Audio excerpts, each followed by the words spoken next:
Check 1, 2. I don't think we're going to be able to do this the way I want to do it. So I'm just going to pick up Sandor. We'll go live here. And then we'll pick it up over here. Because I'm not sure that I can do both. I might try both. I think I'll get a lag by picking up the audio from Instagram. I'm trying a new approach to this.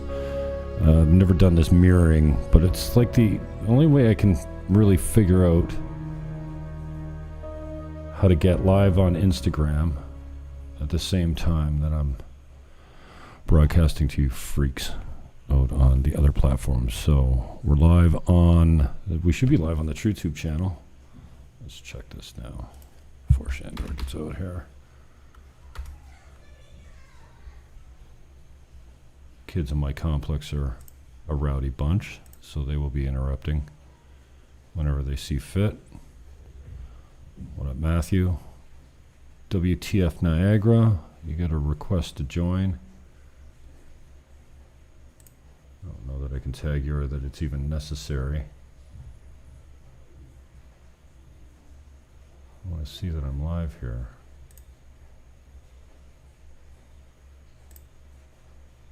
Okay, looks like we're live there. Okay, maybe he's already requested to join. Accept. And we'll forego the usual musical intro. There's my boy, Sandor.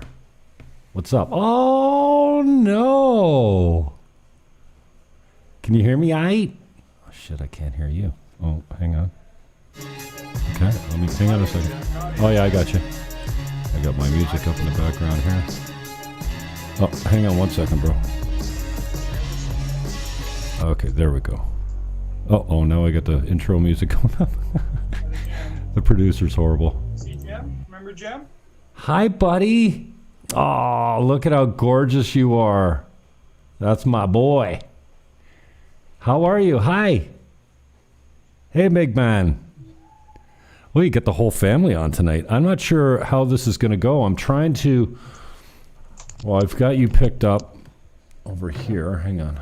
Oh, nobody can see you. Let's get rid of this. There we go. Audio check. Yeah. I'm switching to headphones. See you guys later. See ya. There you go. That was an Instagram exclusive, folks. Yeah. Because you're not on your other broadcast channels yet, right? No, we're on all of them, but I'm not sure how it's going to pick up because I'm using using the pre-show. Yeah, I'm using the mic, and I might get an echo because I can hear you like as if it's coming off a computer speaker, not like a microphone. Yeah, definitely. All right, Okay. so we might have some audio trouble with the other channels. Yo.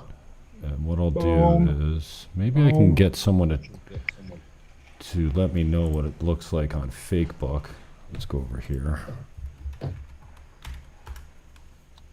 That's right. Have we had our Jim Fannon Show intro yet? No, we're not doing that. Okay, well then this is just dicking around until then. Edit post. No, I might not be able. I kind of forego that because I started thinking, you know, what's probably going to happen. You want to switch to Zoom? I got that for backup, but let's see how this goes. I'm just going to check out the. Let me know what it looks like. Facebook. Let's go over here. I got that for backup, but let's see how this goes. I'm just going to check out the. Let me know what it looks like. Facebook. Let's go over here. Can you give me a check again with your voice? Let's see how this goes. I'm just going to check out the. Hi. I froze there for a second. Check 1, 2. Check 3, 4. Hi. 5, 6. I can continue to count if you like. There for a second. Check 1, 2. How's it sound? Check 3, 4. I can count at least more than 4. How's my hair? 6. I can continue. Am I ready for TV? 5, 6. I can continue to count. How's it sound? Check 3, 4. How's it sound? I can count. Sounds good on Facebook. How's my hair? At least more than 4. How's my hair? I can continue. Am I ready for TV? I can continue. I'm gonna forego the microphone. And I should be able to pick up the audio here, and there shouldn't be any echoing or lag time or anything like that. So let's get rid of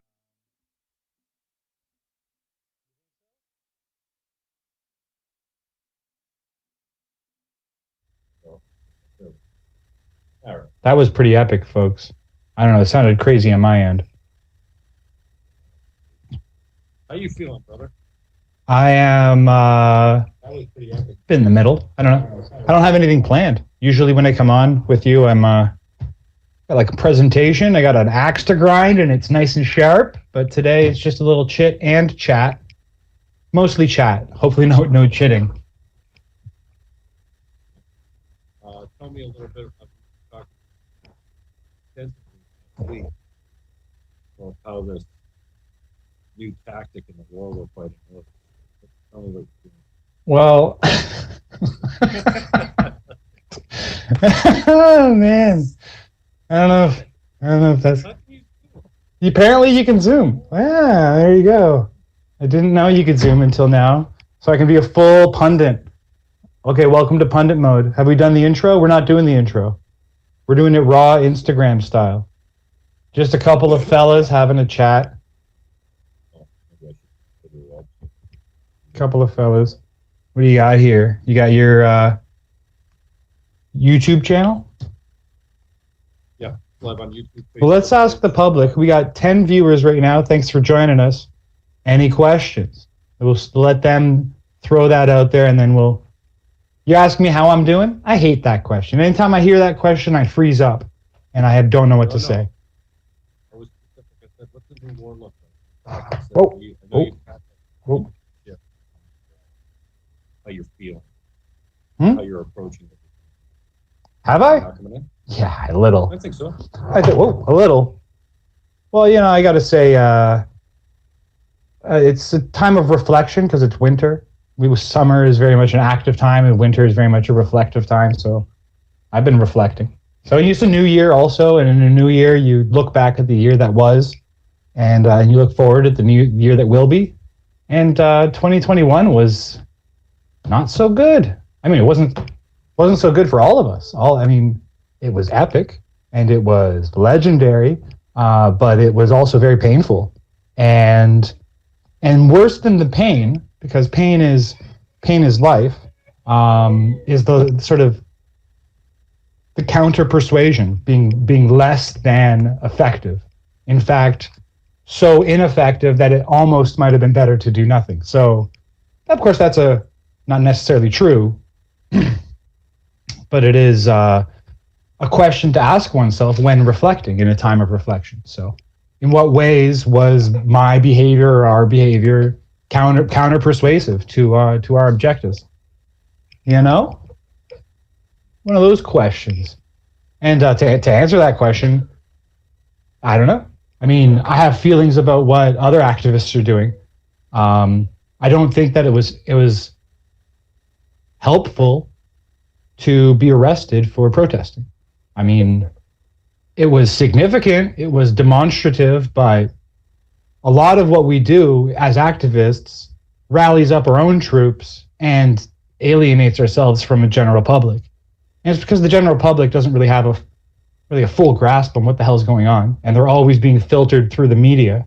So a question to ask oneself, when we were mocked by the media and then ignored by the media, and by the end of the year, every protest that happened, instead of quoting the protesters, they'd quote, we were mocked by Hergy, or when they went to Brock, they quoted the Brock professor instead of the protesters.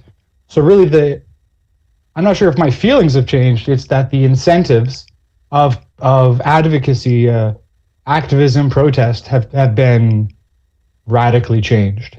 The incentives are, for me, obviously, it was very stressful to receive a piece of paper from the police saying you can't use a megaphone. And I was, I think, right to be defiant, but I'm not sure if I was right in how I approached it. I don't know.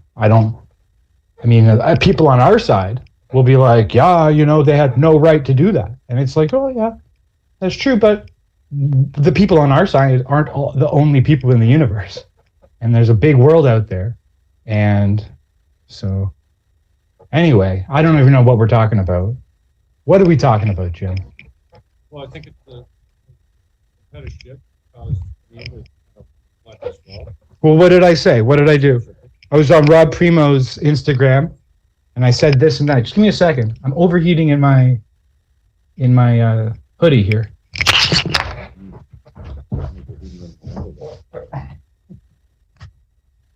That's the question to call later. There we go. First question. Shot. So yeah. I think Well, hold on. You didn't answer the question. Okay. To be specific, I'm wearing 2 pairs of pants at the same time. Maybe that's why I was so warm. There we go. I refuse to use the air conditioner. God. I think it's about you and I. Where I messaged you and I was like, oh, why are you doing this? And you're like, because I wanna. And then I was like, "Ugh." And then it started a little bit of a reflection. Are we going to talk about what the content of that is? Or are we being generic? I said, I don't think that's what. Don't know what. Go. Nothing else. I think it's like open for this. Like I respect you. What Sure. You say means something to me. It's not just like a troll out there. right. So a lot of the vectors of approach that our enemies take on with us is our flaws. They identify our flaws and they exaggerate them and misrepresent them. And I think in that exaggeration and misrepresentation is where a lot of defiance comes through. So we don't acknowledge our own flaws because they've been mislabeled. So I mean, I could be critical of a female politician, but that doesn't mean I'm a misogynist. And I could be arrogant and I could be dickish to that politician, but again, doesn't mean misogynist. So these sort of things being mislabeled has allowed people, it always allows people to sort of not face their shortcomings. And so, because why would you give credit to your opposition? Why would you say, oh yeah, you got a good point about me? Certainly not in the heated moment of trying to engage in combat. You're not gonna be like, yeah, that's a good point you said about me. But I think that there's sort of this need for humility, because the opposition is extremely arrogant. And I think we've been fighting fire with fire. You know, for 5-10 years, we've been observing the anti-establishment left. And we've been part of the reason that they're so characterized as they are is because of their exaggerated behaviors and so forth. But now the anti-lockdown, anti-COVID people are the new anti-establishment. And so a lot of the pitfalls that we would have, poked fun at for the previous left are actually apply to us as a rebellion populist movement. So we should learn from that and try to represent ourselves as best as possible and try not to get down into the mud, because you argue with an idiot and they beat you with experience. So. And then nobody can tell the difference about who's who. So, I mean, going forward in 2022, I don't know what I know how I ended 2021. And that was closing my Facebook group, closing WTF Niagara on Facebook. My Facebook account was deleted in 2021 by copy strikes. So I was critical of a mainstream corporate journalist, Grant LaFleche, and in being critical, used pieces of the media, clips and highlighted clips, and I said this and that about those particular stories, and they began to get flagged, and they were flagged and deleted. This is relevant for you too, Jim, of course. So we've been getting flagged, and that has been limiting our voice. And so I got a bit annoyed with Facebook in general, having been flagged and then reflagged. Towards the end of the year, I actually decided to send my first email to Grant LaFleche. I've never slid into his inbox before. What? But I decided, I decided to this time ask him if he intended to have the impact he had. I mean, it's a fair question. I've been assuming he intended to have the impact he had. I've been assuming that he flagged me to delete me, and that he sat outside of Alicia's and wrote that story, the February 13th story, that way with intent. And maybe it's unfair to imbue all that intent upon it. Maybe it's just circumstantial. And at least wanted to, maybe it was a combative email perhaps, but I wanted to send him an email and actually ask him, did you mean to have all this happen? And then a day later, another post got flagged and I got put into Facebook jail for 6 days.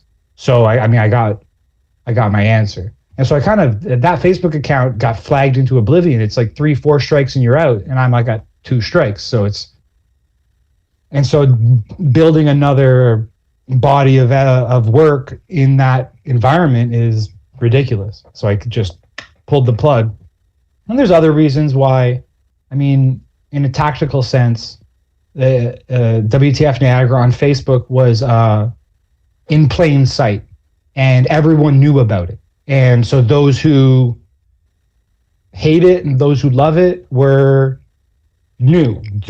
So it was fully exposed. It was part of everyone's routine, including like LaFleche. He has a tab open where he checks out what the anti-vax, anti-mask set are doing, and using that group as one of the pillars, truly one of the pillars of 2021's public face of the Niagara movement, for better or worse, for better and worse. I'd reckon. Maybe because of not picking our battles, picking too many battles. I don't know. I don't really want to give myself like an A+, but I also don't give myself an F. Certainly they are unprecedented circumstances. Any questions in the comments? I barely ever look at the comments. I'm hearing here that we can't hear Jim on Facebook. Yeah. Are you seeing this? Yeah, I'm going to try and go back to the mic. I just figured I would have overlapping audio, so I'm not sure that it'd even work, and I've got the Zoom for backup if we need to switch to that. But boom, boom, boom, boom. Well, I'll just switch into NPC dance mode. It's all good. Tell me about the video games. What have you been working on? You got the cartoon book out. You made some sales there. I'm not smart enough for video games right now. No? That's a high. That takes all the octane in my brain. And no cartoons either. That takes a lot out of my arm. I've just been in guru mode. I'm just thinking, doing a lot of reflecting. Frankly, I've been criticizing our own side all week and a half, 2 weeks, 3 weeks. I had a bit of a turning point. I love our side because it's the side of freedom. But, in a lot of ways, we're our own worst enemy. Myself included. Who is Sandor Ligetfalvy? Peeled up stickers. Step 1, opening move, peel up stickers. What kind of example does that set to the community? I don't know. Can't know. I wanted more people to peel up stickers, to be honest. I don't want that now. I mean, in August 2020, if everyone did that, that would have been awesome. But they didn't. And it's the same with being arrested in May and stuff. It didn't provoke dozens of outraged news articles. It didn't provoke dozens of outraged protests. It's just incorporated as part of the normal. It's just and now I have to deal with that in court, and all that stuff. Garbage. Anyway, and that's honestly, I think I'm one of the more well-spoken aspects of the movement in Niagara. And so it's important that I maintain some presence in terms of being part of the philosophy and the discourse and the thought process. But I can really only be accountable for myself and my own decisions and my own behaviors. And again, I think it's important that we be willing to do that. Can you still hear me? I just had an audio shift on your end. Yeah, I got you. Are you frozen? I get you loud and clear. Okay, I got you too. Good. Okay. Scotty's just asking. No, he didn't get disappeared again. He got disappeared once, and that's got to be painful, man. Losing all your history, all your videos, all your photos, everything just gone, and And every social contact over 10 years who had already held on. Mm-hmm. So I don't even know who all those people were, and all of the message history and my video games website. No, I got to keep that one. My rap website, yeah. So I mean, in 2010, I wrote an album called Ordo Ab Chao. And I've been like a conspiracy theory musician for like a decade before COVID. It's my secret identity, Max Axiom. Cat's out of the bag, but and I have a bunch of cringy rap, Canadian rap that is what it is. I don't really begrudge it. I just don't know how to say like, hey guys, check this out. It's more like, well, if you like rhyme and poetry, from an awkward middle-aged white guy. But the whole point is that being a cringe master has made it a little bit more easy to be out front.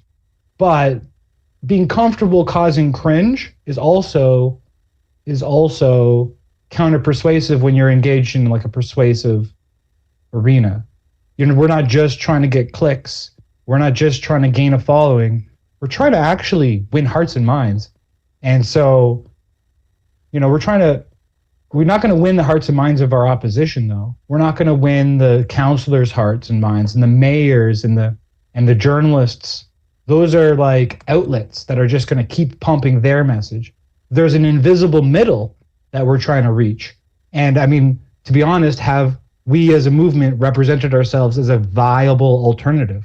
I don't know what that really looks like, but I don't know if we have. I think that this movement, so-called, has grown on its own. That it's not us that made more people join the movement. It's the increasingly more draconian measures. The only people who are really inciting people to join a resistance movement are the people imposing the tyrannies. In a way, we're just bad diplomats. We're kind of just in the way, being bad diplomats. Like, hey guys, we would like to be the middle measure, because there's a portion of the public who are too angry and too dumb and had their line crossed a long time ago. And nothing I say or you say to calm them down is going to work. It's just not going to work. There's a lot of people out there who are going past the line I'm willing to go. Okay? I can't stop them. I can't. I could beg them not to do certain things, and they'll do them because their line was crossed, and they have a good reason. And this is kind of what I want to say to everyone. Everyone has a good reason, including our enemies. They're not just enemies because they're fundamentally evil. There's like this big story to it. Rob Primo approached Walter Senzik at a memorial and asked him, Walter, why have you been in favor of all of these crazy policies? And he said, well, it's not just me, it's a community. And I guess that's actually true.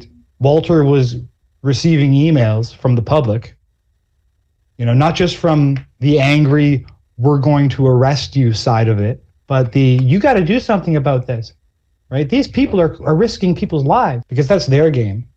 Doing this moral grandstanding game is their thing. They claim to be better than us, and so in mirror move, we claim to be better than them. No, not going to work. They play shame on us. It's not going to work to play shame on them. I'm rambling. I don't know. No, I think you're onto something. And also, I think I expressed to a friend today that with the new art of war, I don't know what that looks like completely yet, but you're not going to change anybody's mind on the other side because they already hate you. You're the enemy, and with this mass formation psychosis that's going on, no amount of proof of anything you can show them is going to change their mind. And in fact, the effort will only harden it. Right. And then, because as soon as you bring them proof, then they want to shoot holes in you, literally. And then on the other side, your supporters aren't going anywhere. They already love you, and they support what you're doing, so they're not going to be put off by you unless you do something drastically against what they think, which doesn't... I try to do that all the time. Yeah. And then so my take was today is that the war is for the hearts and minds of the people in the middle. The people that I suggest a year from now, well, I said a year ago, I'll give them another 12 months, maybe it'll be longer than that, until they're unable to look back at their past experience and the effect of the lockdowns and the masking of children and all the draconian measures and our losses of freedom, and then weigh that with the impact of coronavirus on their lives, and they'll go, what are we doing? I think they need to come to that on their own time, in their own way, not to be beat over the head with it by us. So, I've been looking for a new way to bring, for lack of a better term, more God into my broadcast, because I come out here all the time. I'm so freaking angry because I care. People think, tell me all the time, I love that you don't give a shit. No, I'm deeply sensitive. I care. That's why I'm here, Snowflake. Especially for the kids, I mean, You are unique. meeting your son changed everything for me, because you said to me, what? Yeah, me too. He's going to be a year and a half old, and he won't have seen a public expression. And I was completely moved. So, yeah, that's all true. That's all very true. There's the important thing, I think, another lesson from 2021 is to try to stay to the advocacy and don't let yourself be the story. They're always going to try to make you the story. So I'm an advocate. I'm protesting. I'm arrested. Woe is me. Well, hold on. That's not the story. Who gives a shit that I'm arrested? We're talking about advocacy. We're there because of the vulnerable. We're there because of the children and the elderly who've been most impacted. We're there because of the businesses. We're there because of mental health. We're there for actual reasons that have nothing to do with woe is me, I got into a situation. So I think that it's hard not to do that. So there's a certain psychological profile of the people willing to use their real names and real faces. Like most people, real name, real faces, that's a big leap. It's a huge risk. And actually, we've both paid the price. We've both been shown to have paid the price. I don't know if you know this, but Greg Miller was an anonymous troll account back in the day. I can't remember what it was called, but he was a regional employee, and they fired him over it. Alan Caslin had him fired because he was tweeting about Andrew Protowski from his regional. I think he was on transit committee. He was in something to do with transit. How subversive! And so he finally came out, and then he got elected as councillor. But yeah, for a long time he was just anon. So I got no respect for anybody that's anon. I get anon. Well, let's not have harsh opinions towards anyone and not be judgmental. The anons have reasons.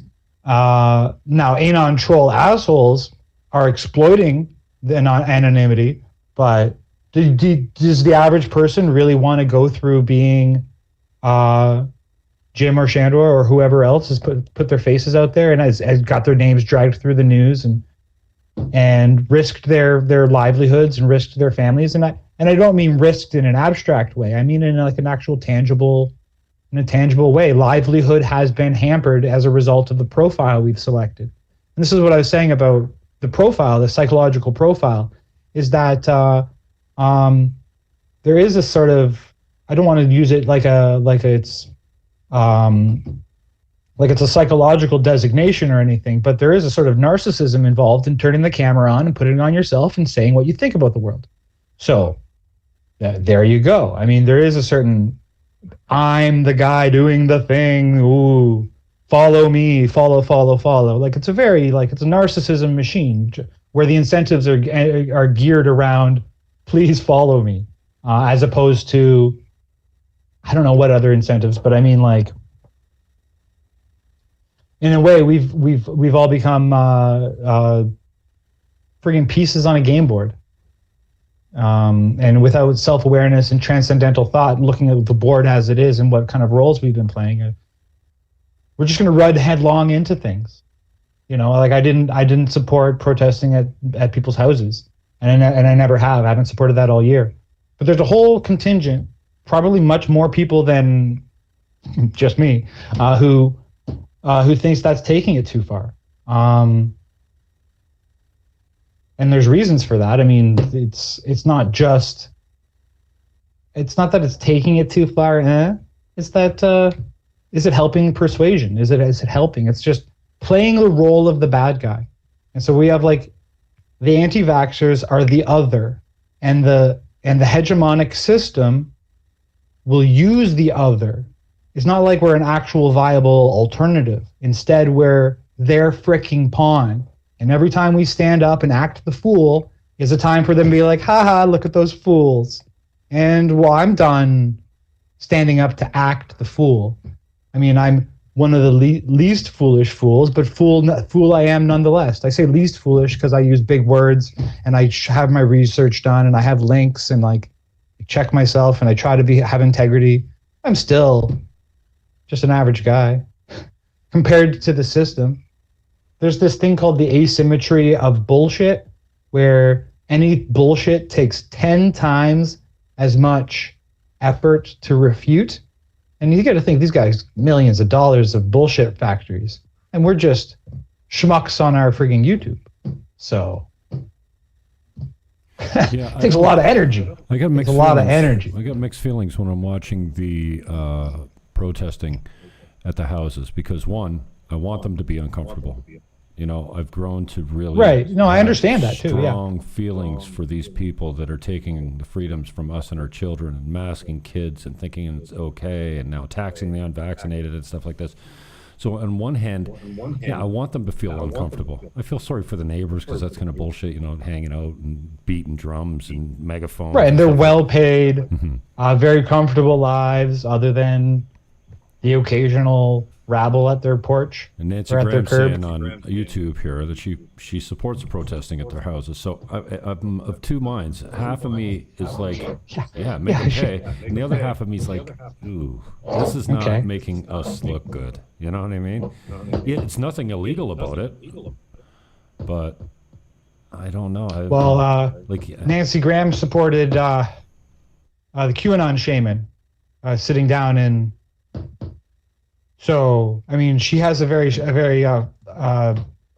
far out view, which I respect that she has her view, but I just don't think it actually. It was hardly an insurrection. It was not an armed insurrection. The guy sat in a chair and he called for peaceful protest. You know, they peacefully protested. He shouldn't be in jail. He shouldn't be in jail. Not for 4 years, a hard time. That's and no one should be criminalized for protesting at people's houses and so forth. Mm-hmm. But optically, that incident didn't work out for the movement, did it? That's my point. The optics are total backfire optics. That they're in control of the optics. That being the clown for their optics isn't good for us, isn't good for unity. When I say us, I mean all of us. I mean like everyone. Because we're damn good at being divisive the more we focus on this stuff. The way we've been focusing on it, I think. I think that by being right wing, there is a left wing, and by taking on the left, that is like philosophically you're already divided. You're already part of a division, and it's going to be more polarized the more we go.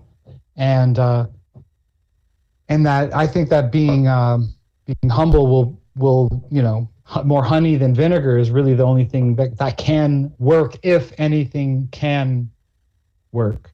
Now, I mean, maybe some people should sharpen their pitchforks and go do what you do with sharp pitchforks. That's not my business. My business is talk, and art and so forth. I can't control what the pissed off public does, and I'm not going to judge them because they have their reasons. And this is my message. Everyone has their reasons. So everyone has their reasons. And so, Dr. Hergey's a freaking puppet. And you're sitting outside of his house worshiping him. I worship the system. I worship you, Hergey. You are please listen to me. I am powerless. You have the power. This is the fundamental energy we've been embodying. We are the weak. We are the desperate. They are the powerful. They are the calm. And that's, no, invert that. Be calm and eventually you should want them to come to you begging for you to listen to them, not the other way around. Like if you're doing it the other way around, you're just playing out the role, the reified role of power in the role of the loser. In 2021, I feel like I played the role of the loser. That doesn't mean that I was I shouldn't have done it. That's the game that we were playing, and I played it out to see what happens at the end of that game. But we played a different game. Played a different game in 2022, I hope.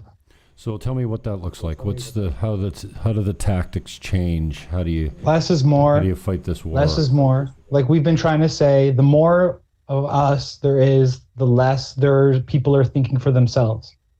So I think that obnoxious activism is a huge liability psychologically to people waking up. When I was a gadfly at Brock University, I would, which means I would go in and I'd ask tough questions and I'd write out blog reports and I'd come up with better solutions than the entire council had. And I was smarter than the kids because I was like 28 and 29 and they were 19 and 20. And I knew a few things about council and so forth. So I could write out pretty good stuff. And they didn't like that some outsider was telling them what to do. And no matter how good my ideas were, and sometimes they were pretty good, they wouldn't pick them up. They would do the opposite. If it'd be like, hey guys, you shouldn't break your rules here, or else I'm going to say you broke your rules. They'll be like, we're going to break the rules. Screw that guy. So there's like a psychological, you got a rainstorm coming in there, Jim? Yeah, I'm surprised you can hear that. It is pouring rain out. When it pours here, you got a rainstorm? It comes down. I'm not sure how you're getting my audio through the phone, but nobody else is. But I'm kind of using the mic as well. We got a few... like a hissing sound. That's all right. Yeah, no, That's all right. I hope it's all right. I got a few anyway, viewers. These are some of the thoughts Twitch I've been working with. And YouTube as well. Timmy Turnip's in the house on YouTube. Floor score. We got some comments here. Scott Clarkson, what's he saying? Floor Score's been a viewer for a little while. I'm not sure who it is. Or maybe I do. Maybe I forgot who it is. But he said, I don't know who he's referring to, you or me, but this is some of the coolest shit you ever said. Wow. I'm not used to getting compliments on my social media when I'm doing live broadcasts, but good on you anyways. And that's why I wanted to do this conversation. You know, I was talking to a friend of mine, and I said to you last week.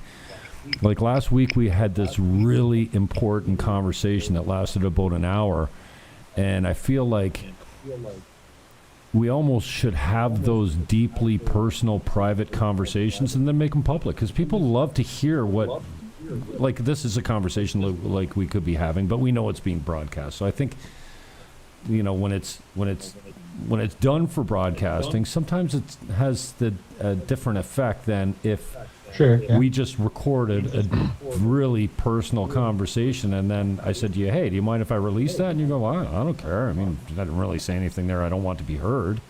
And then it would be like eavesdropping, because it wasn't designed to go out public, but it was released. I don't know if that's more effective or what, but I'm still interested in what the art of war looks like moving forward. How can we be more persuasive? I question it. I question it energetically. The people follow alphas, and alpha doesn't stop to think, am I doing this wrong? They know what they're doing. So it's, you know, cares. This is the thing. What I'm really disturbed by is that reputations have been built that we have no access to redeeming. Public reputations have been established by people who have they don't have good intentions, you know, good faith arguments. So there's no way you can ever be like, hey, could you treat me nicely instead, and I'll treat you nicely, and we could move on treating each other nicely. So then the question is, like, how much of their freaking abuse can you take before it starts becoming, you know, you're becoming that which you oppose. You know, we don't want to be the AOCs of our movement. We don't want to be morally correct but factually wrong. Right? We can't be morally correct but factually wrong. We can believe that we're morally correct, and I do believe I'm morally correct in the positions I've taken in this current crisis, but and because of the need to be factually correct, I think I've been very restricted in the kind of claims I make. And certainly as a protester and even as an online presence, I don't make the kind of claims that people make. And if you're going to approach things according to scientific claims, well, that's kind of outside of our expertise. I think that we need to just basically focus on the fact that these people don't have right to play God over our lives. Whoever's doing the calculus, the moral calculus, let's see. So if we vaccinate everyone, then sure, some of them will die. But then if we don't, then so these people will die. Well, you're not God. Get the hell out of my life. You don't get to decide who lives and dies. I don't need to do math, science, research, calculations to know, get the hell out of my life. And I think that the more we get caught up in these like little scientific debates, like trying to go sparring with them, who cares? That's their matrix, their simulation, their game. They're agents of the matrix, metaphorically speaking. And you go into the matrix and you're like, eventually you just got to be like, no. And then the bullets stop, like you have to actually get it. And maybe I'm getting it, or maybe I'm just having a breakdown and I don't know my role in the world. But I mean, we are very isolated people. We are systematically isolated people. We were already isolated before 2020. You remember, how did they treat Jordan Peterson fans? Isn't it interesting that the people who hate Jordan Peterson love COVID and vaccines and stuff? These freaking control freaks. He warned us 2016, 2017. We watched hours and hours of his lectures. We allowed his secular philosophical framework to influence our thinking, and we became better people as a result. And our enemies treated us like we were garbage for it. So these aren't people who we can actually redeem ourselves in their eyes, because even before COVID, they were treating us like garbage. Way before COVID, they were treating us like garbage. And his latest video is... That's no reason to act like garbage, though. That if you're going to get treated like garbage, then frigging act like a diamond, baby. They're the fool for treating a diamond like garbage. Not, of course they treated garbage like garbage. You can't play the roll up. You literally are under some obligation to do your best to be your best, because you're getting treated like garbage. So be a treasure. Be a treasure if you're getting treated like garbage. Their loss. Jordan Peterson's latest video is amazing. He's talking about the loss of liberties and his trip to out west, and he took the shot. He got vaccinated. And I said to a friend of mine today, I think they brought it up when it was at council or something, why don't we have a more fulsome argument about how much good the vaccines have done, how much good the lockdowns have done, how much good the masking has done. Talk about it all. And, I've been saying this from the very beginning. Wash your hands. Take your vitamins, get exercise, get lots of fresh air. And I don't see any proof to tell me that if we didn't vaccinate people, if we didn't mask, and we didn't social distance, that anything would be different today than it is already. We'd have the same, COVID would have had the same effect. Maybe we would have hit the hospital systems harder. Maybe we would have had bigger peaks. But you're not going to control a virus. We've never been able to control a virus. And as far as I'm concerned, we could have just washed our hands and been careful about touching infected surfaces, which I am anyways. Like, I got the cold at Christmas time. It was the first time I've been sick in 2 years.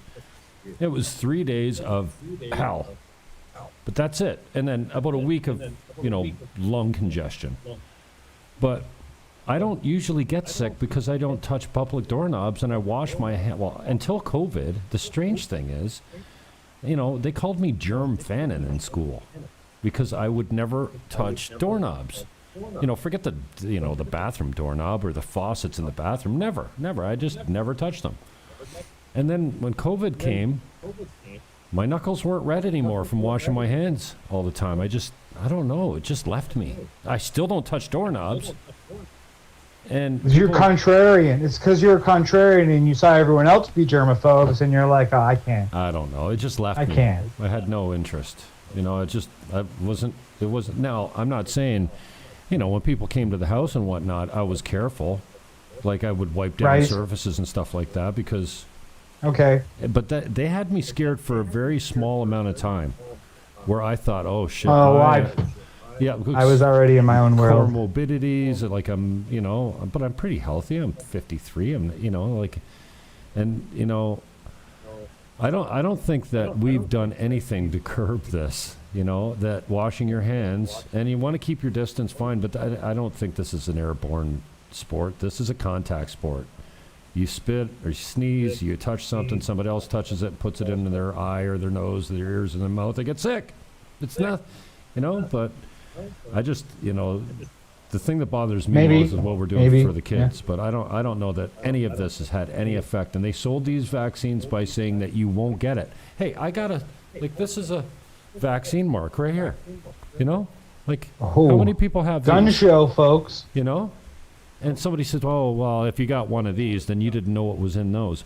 Yeah, I was a small child, but that shot eradicated smallpox. It seems like we're living in a cartoon. I will not get smallpox. It eradicated It's it. like this vaccine it's like has a cartoon way to...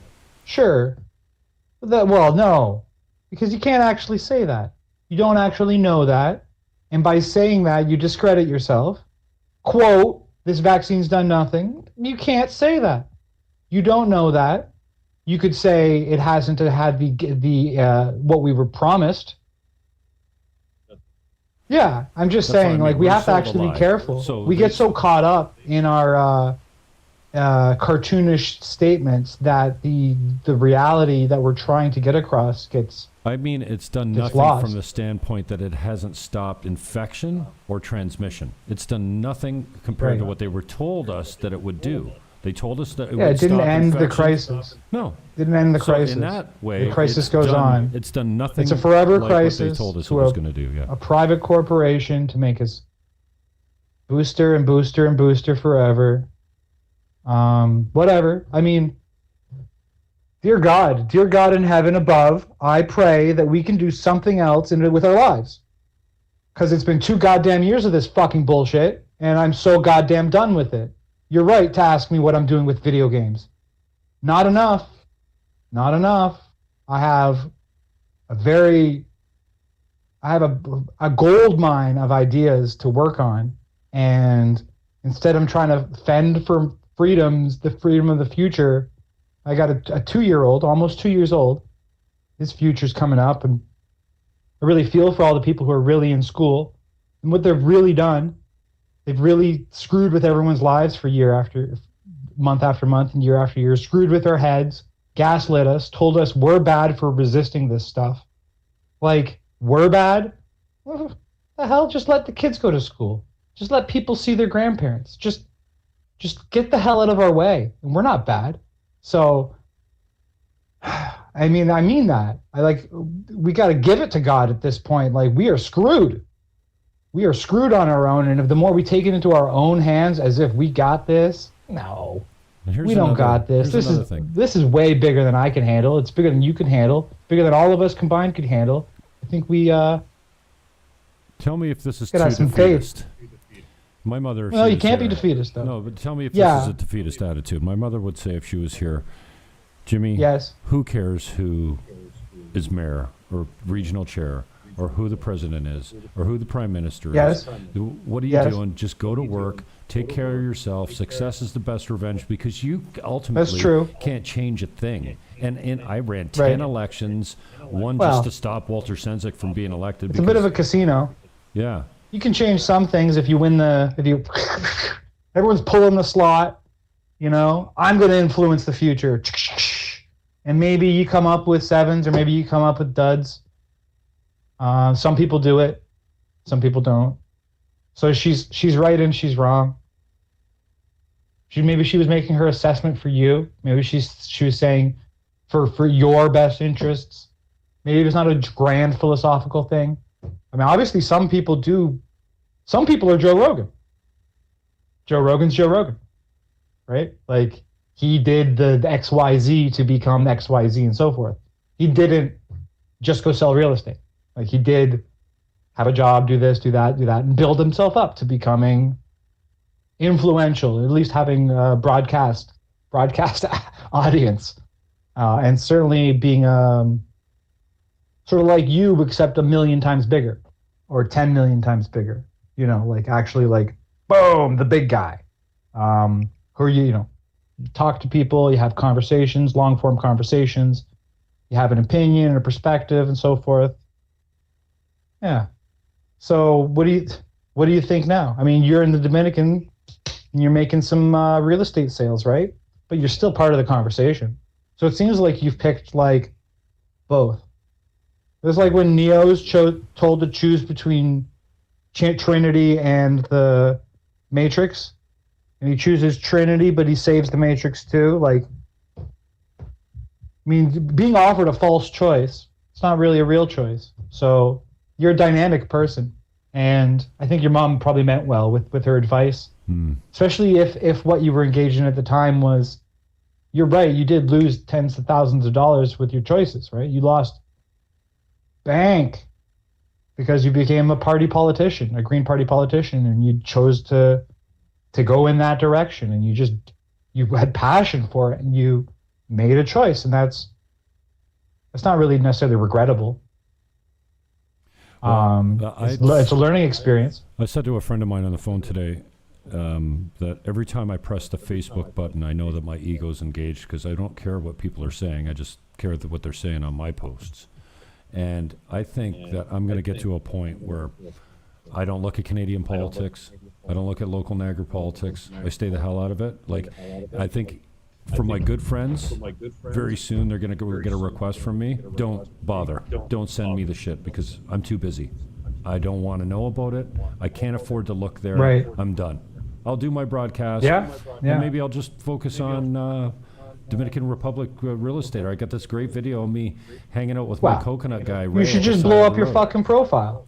Yeah. See, what one of the reasons I blew up my profile is I was tired of performing for that audience. The audience that existed because I was the protester. It existed because of that, only because of that reason, because on May 5th, my account was deleted. On May 6th, I made a new account. On May 8th, I was arrested for protesting, and now I have 300 protester friends, and everything I did is just to feed that performance, to be that guy. And it's enticing to be that guy. It's a role. It's an archetypal role to fulfill, a protest leader. That is an archetypal role. It's like a proto-leadership role. And when the opportunity presents itself to fulfill that role, it is compelling to want to do so.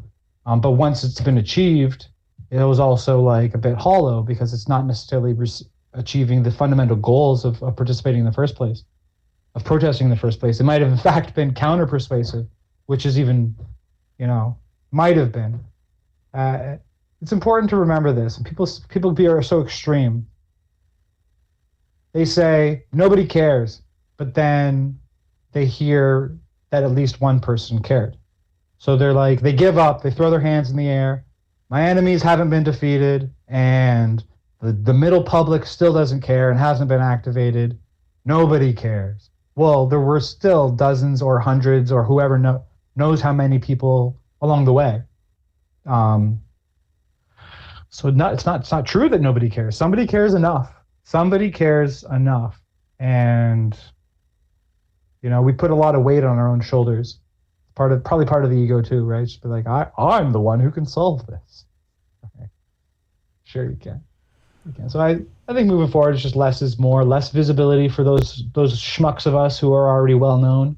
It's actually a good thing because there's more room for other people to own the moment.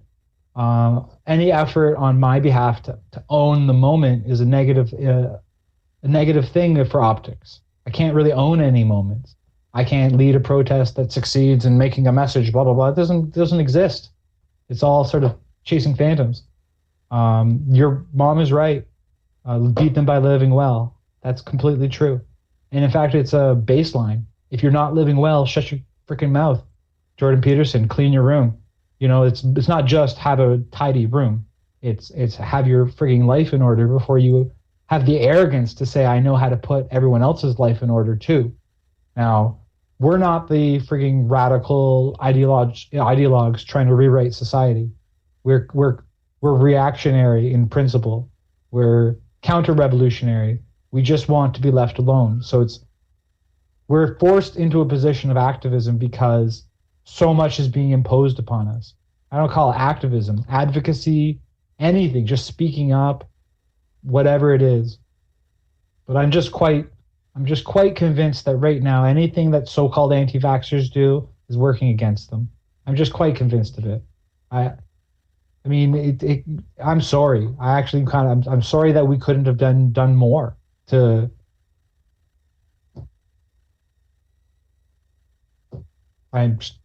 What am I supposed to do? I'm supposed to do is be responsible for my life. It's depressing, isn't it? But it's also like maybe like a weight off your shoulders to not take on the problems of the world. Thing is, I got insight. I got eyes and I got a mouth. So my eyes and I have a brain with memory. So when they're bullshitting, the thing I hate the most is a dog pile. So when I see someone like you got dogpiled hard the last 2 years, right? Yeah. And I've got dogpiled, and Billsma got dogpiled, gets dogpiled all the time. I mean, remember Jim Diodati called it a goose pile. I like to get involved because it's bullying. Mm-hmm. Because it's bullying, and it's like, you mean you had some tasty dog treats in your pocket mm-hmm. in order for the dogs to start piling? Is what you're suggesting? Yeah. Oh well, no. I own it, and I'm not very apologetic when it comes to that kind of stuff. I could probably take better Well, I mean, I take full responsibility for it. I own it, but for the virtue signalers out there that always say, "Oh no, I'm going to take the high ground. I'm not getting down in the mud," and as soon as the media calls out, they just let loose. And I'm sure that I made a certain politician's next campaign because of how she said, "Oh, I may never do this again because this is so hurtful," and everyone's like, "No, run!" Like I solidified her base, So, but absolutely, I made that video. And absolutely, we have done that together, solidified their base. Mm-hmm. I'm quite convinced that every single time that you or I engage in any advocacy, or anyone engages in any advocacy against these people saying, well, they favored masks, well, they favored lockdowns, that's just a reason for their audience to cheer. All of the reasons we dislike them are all of the reasons their opposition loves them. So what the heck could we even say? What can we even say? And it's degenerated to the point where there's vandalism and stuff.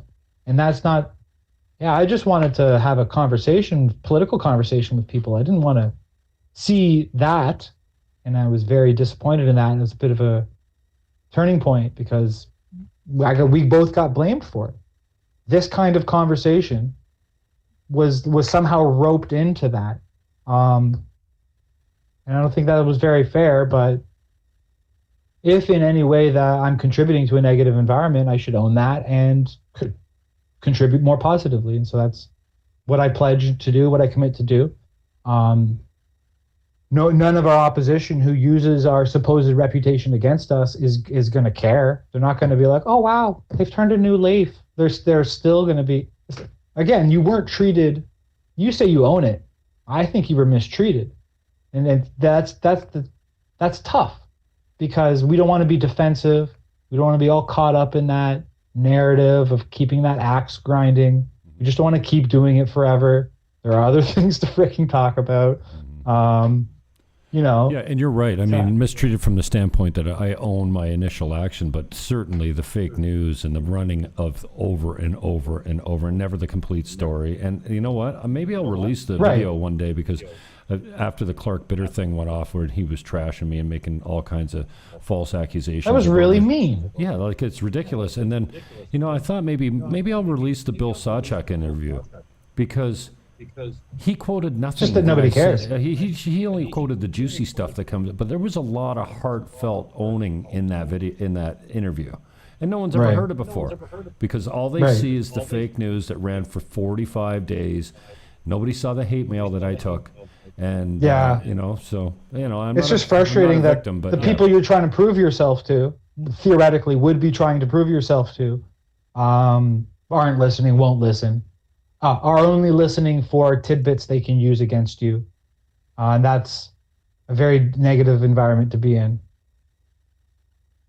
We got here, not protesting the media houses baffles me. What do you mean, Colin?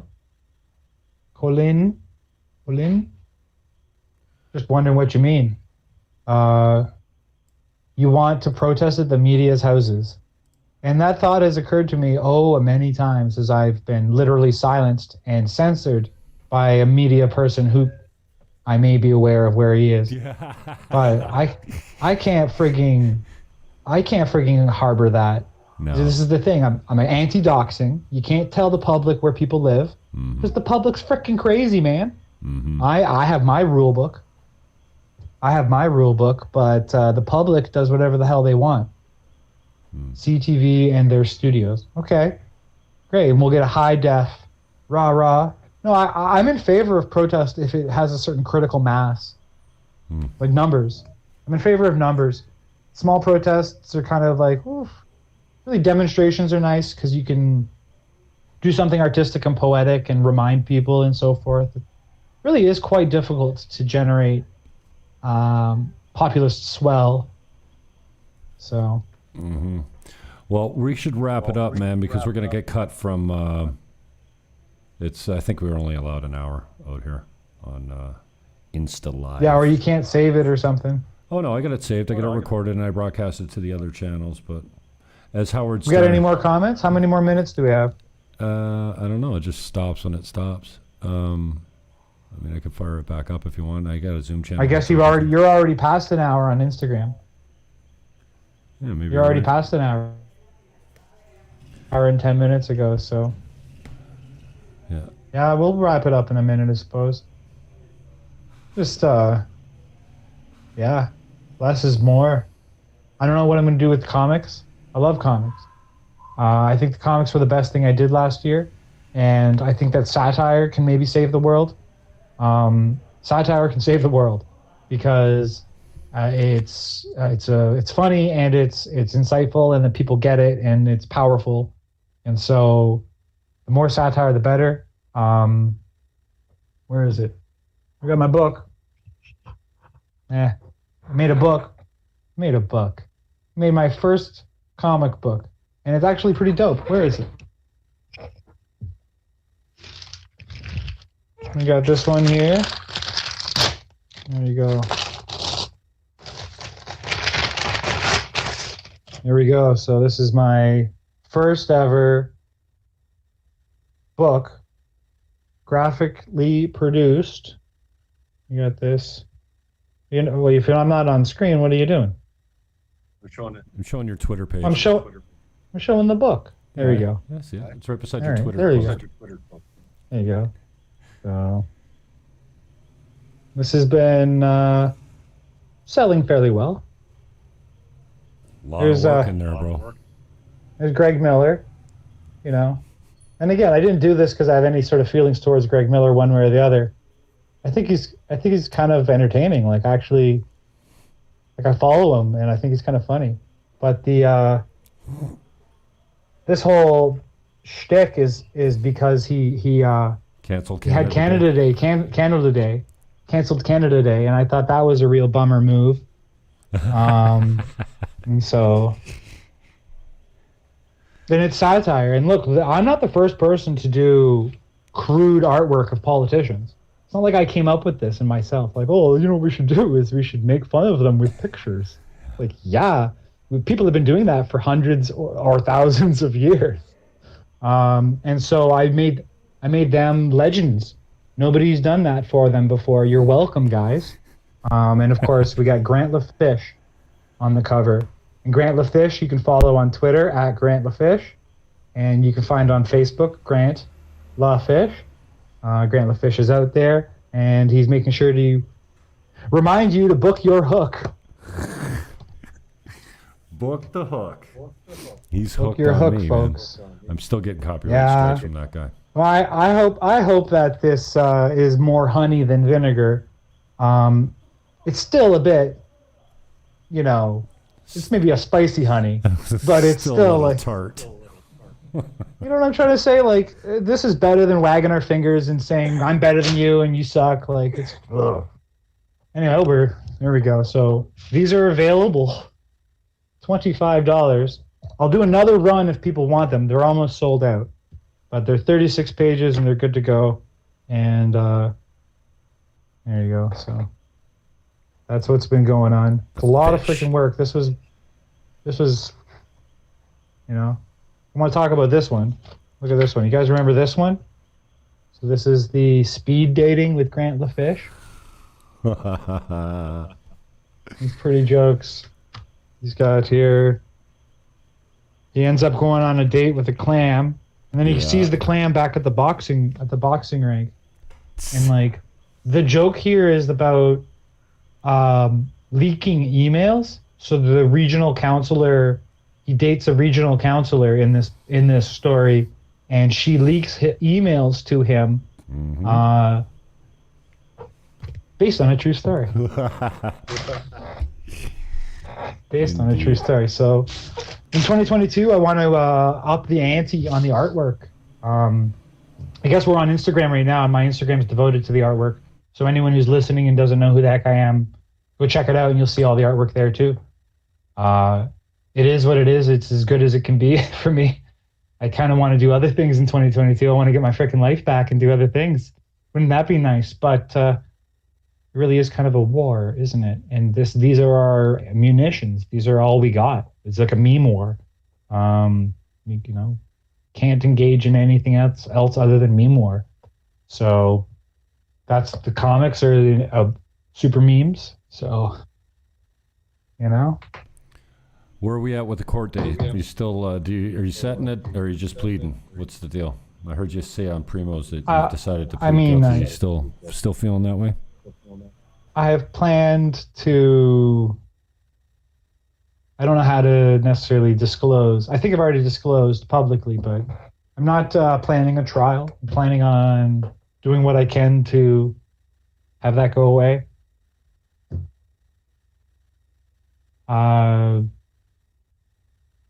My thinking is that the war we're in isn't going to be won in a courtroom. That the court precedent in general hasn't been good. That I was probably wrong to put my faith in the Constitution and to bet on the Constitution. That the very fundamental nature of this country isn't what we thought it was, isn't what we hoped it was.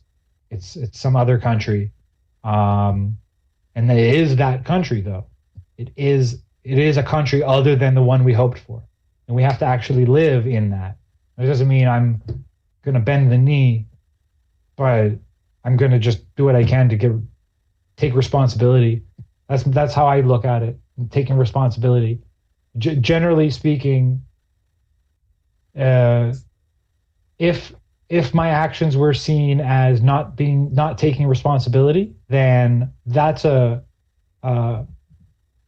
monkey on my back forever, never having taken responsibility. So perhaps I can, I don't know. I think there's another way to win the war than to be turfed. Can you imagine the news reports? Can you imagine the headlines when I'm convicted of, well, I don't want to actually go through that. So I'm going to avoid that. They can be like, he pled a deal. Oh, well, at least he admits he's guilty. Oh, I'm guilty to have violated an undertaking that said that I can't use a megaphone. Criminal activity, which is why, you know, if they're willing to let me go with a couple grand as a fine and everything else goes away, I guess it wasn't that dangerous what I did. I guess it wasn't that bad. But I do have to live my life according to law and order. Like, actually according to law and order. I'm a father now. I'm not just a frigging contrarian clown. So I hope it works out for the best. I feel kind of rambly about it. People want me to be that guy. I wanted to be that guy. And I blew up the audience. By blew up, I mean like I destroyed my Facebook and destroyed my Facebook group. You know, I logged off of Facebook in September, but then I came back because I got word that there's going to go to trial. And I was like, hell no. And I took it to Facebook and I told my Facebook people, this is what's up. And they're like, oh, I'm so proud of you. You got spine. And I'm still sitting here thinking like, well, might turn out badly. And so I can't just perform for a public, a generally indifferent public. They believe in me as a symbolic figure, but they don't know me personally, and I don't know them personally. And in a way, me being a symbolic figure is in a way of their own, taking control of their own lives. I'm not your avatar. I'm not your champion. I suck. I'm a flawed fool. Please save me. Please save me. I can't save you. Like that's, the public needs to save the public. I can't, I don't know, kind of rambly a little bit.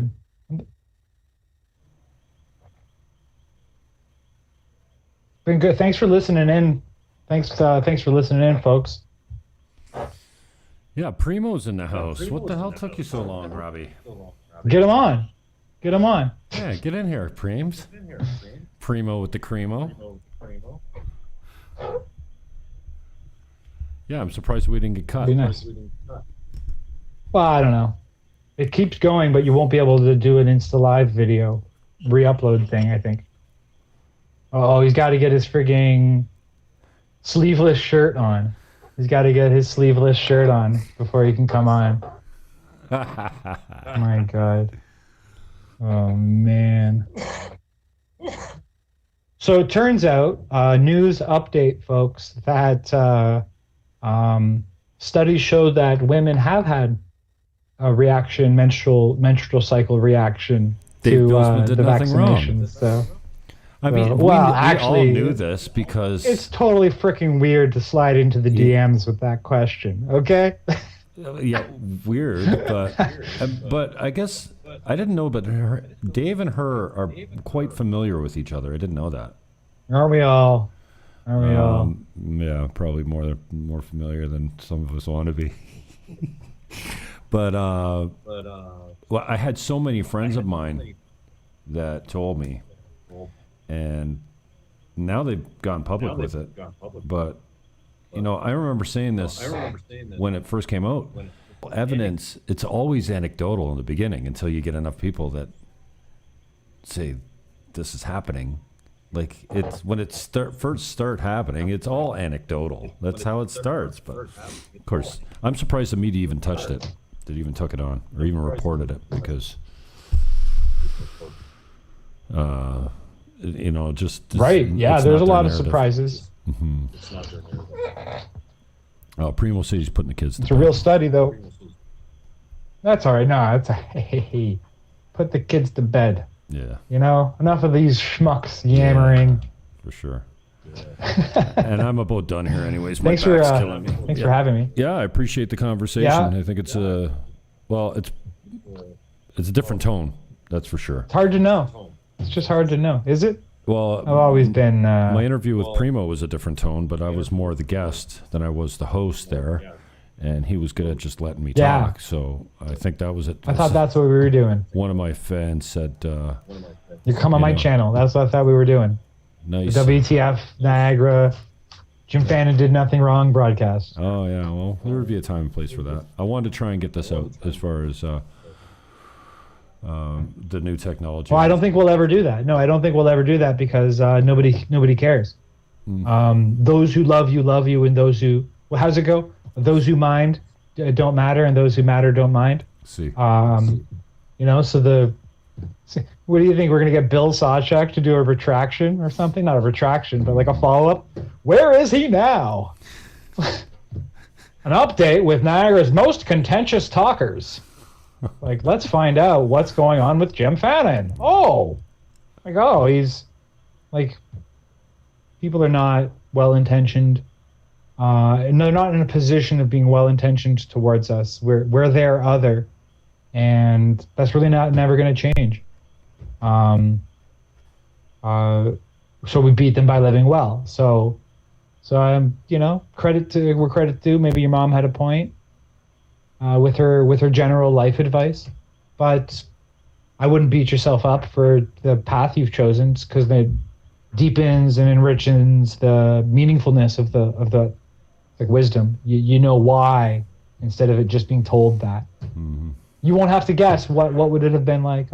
What if I had been? If you only do what you're told, then you'll always wonder what would have happened if you didn't. So, no reason to regret. I don't think you do. You seem to have that voice in your head.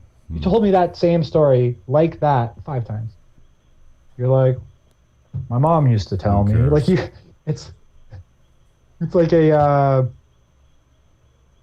like a what do you call it? I want to call it a routine, but it's like a tape that plays in the way that it plays in your head, and maybe that's just, it has to be that way. Maybe we all have that tape in our head. I wonder what my mom's tape in my head. My mom would always say, well, whatever makes you happy.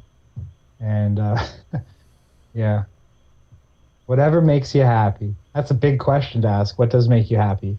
I think the general message I think we need to have is more honey, less vinegar. Mm-hmm. And so I think that's what we play. Don't fight fire with fire. Fight it with, We got Vlad in the house. Shout out to Vlad. He just popped in. Nancy Graham says legend.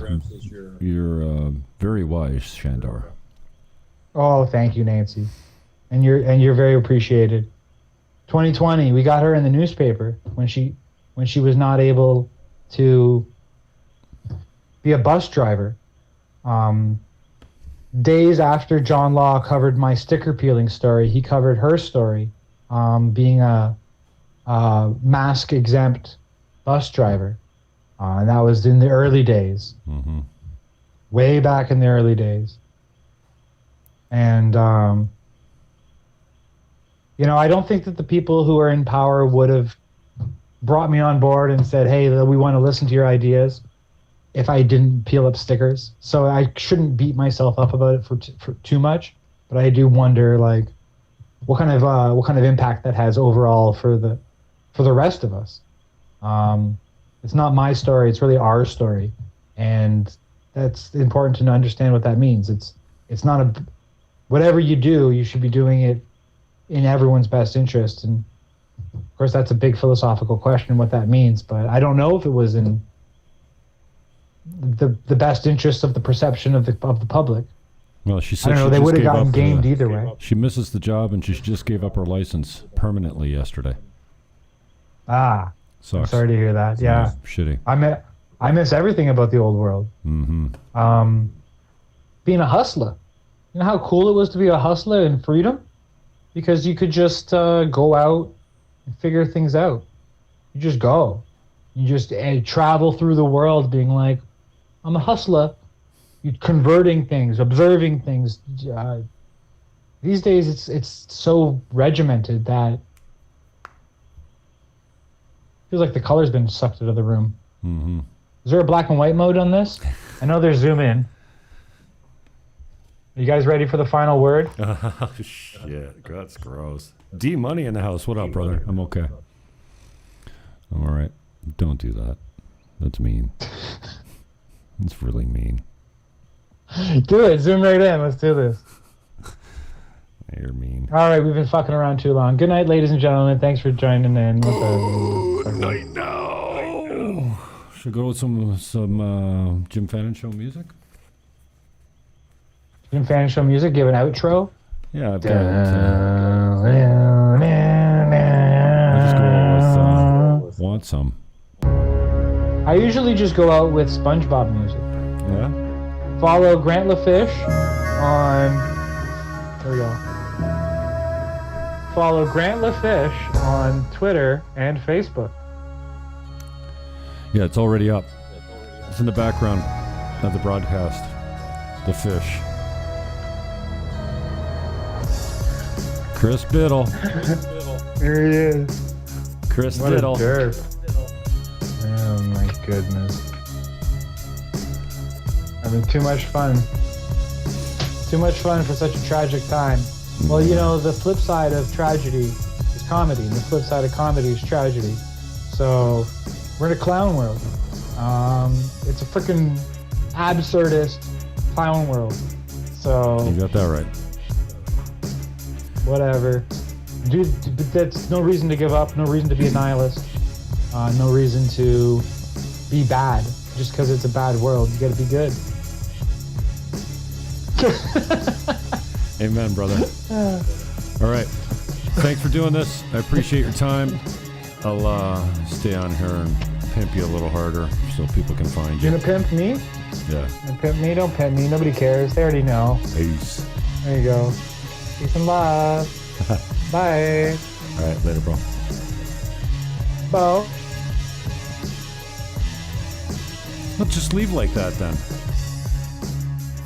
Maybe Cremo will come on. Primo. All right, that's that. Here's where you find him on YouTube. Sandor.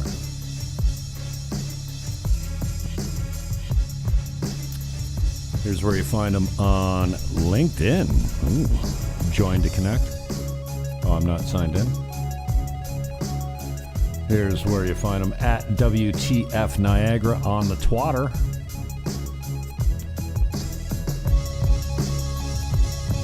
And then Fake Book.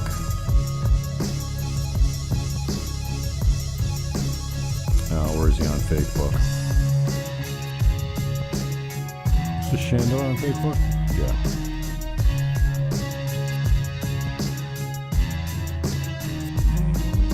Oh no. Is he gone from Fake Book? He's just a fish now.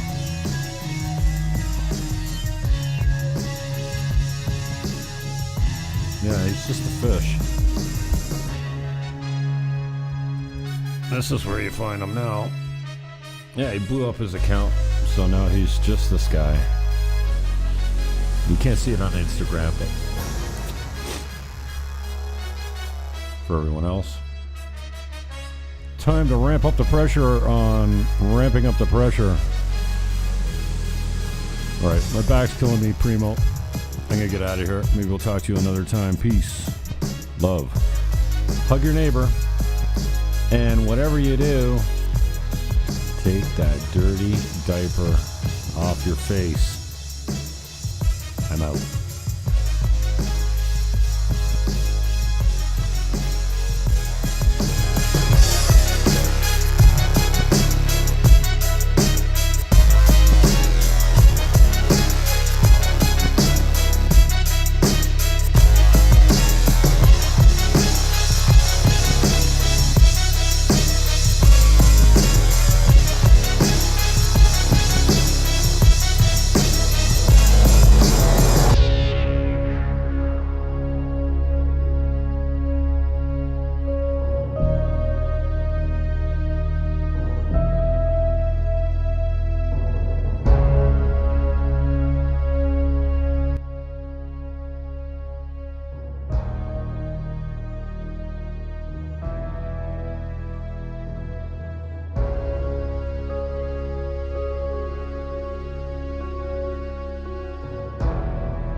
Good night now.